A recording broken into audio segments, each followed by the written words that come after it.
Okay, Shalisa, so what I've done here is following the instructions.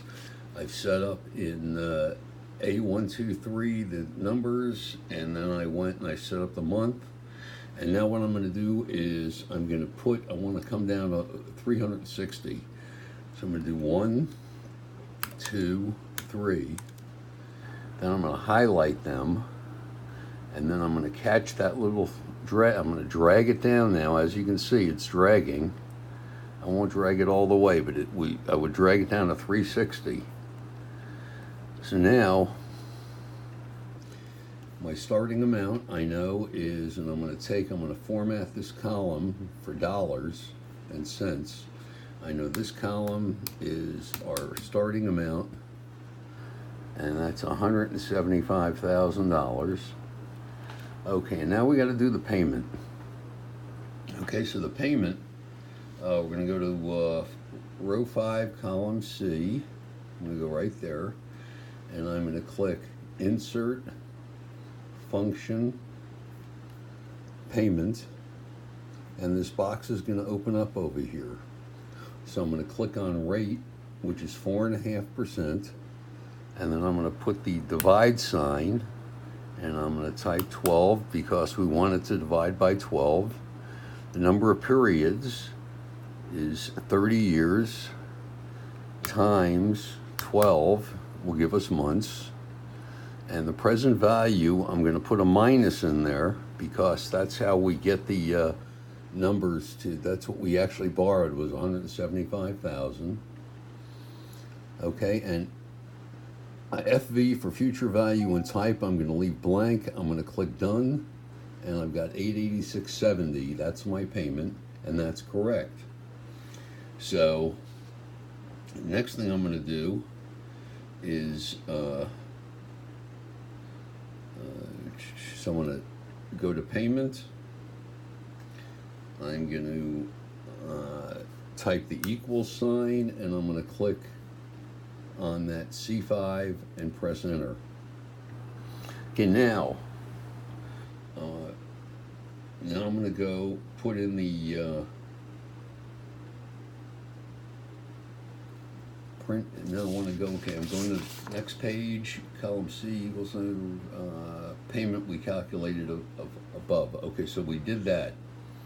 Okay, now we need to calculate the interest. And for the interest, we're going to go back over here and we're going to do the IPMT, which is the interest portion of the payment.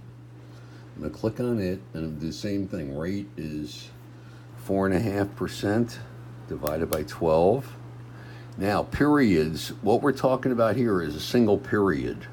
So that's going to be 1. The number of periods in the a total calculation is, again, it's going to be the 30, the A3, times 12, and then the PV again is going to be the minus 175,000, and I'm going to hit done, and we can see the interest shows. And actually, I think what I'm going to do is go back and take out that minus on the present value, and now I'm going to click done, and now you can see it's in red. Okay, so the principal paid is going to be, this is going to equal the payment plus the interest. Now the reason I did plus is because we can see the interest is a negative number.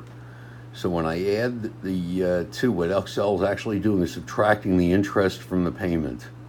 So that gives me the principal, and then for the ending balance, I'm going to do equals the interest. Excuse me. What I'm going to do is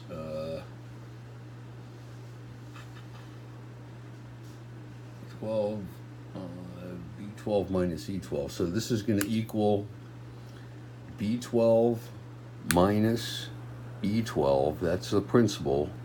And so that tells us the remaining principal is 174,769. Okay, now I'm going to put the cursor here in row 13. I'm going to press the equal sign, and I'm going to click on there, and that's my starting balance. My ending balance one period is the beginning balance the next period. And same thing here. I'm going to go here. I'm going to go equals that, and now we've got the payment. Okay, now I'm going to go to here. I'm going to do the same thing. Equals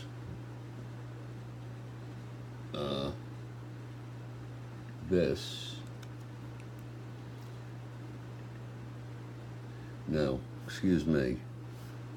I'm not gonna do that. What I'm gonna do is I'm gonna go up here to our interest, and you see A2. I'm gonna put a $sign in front of the A $sign in front of the 2. I'm gonna come over and put a $sign in front of the A and a $sign in front of the 3.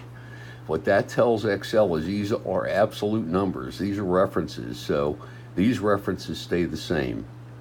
So now I'm going to go here. I'm going to go equals the payment. Okay. I'm going to go equals, click there, and the 656 is, hang on a second. That's what I did wrong. Okay, scratch that. I'm going to Control C, copy that. I'm going to paste it in.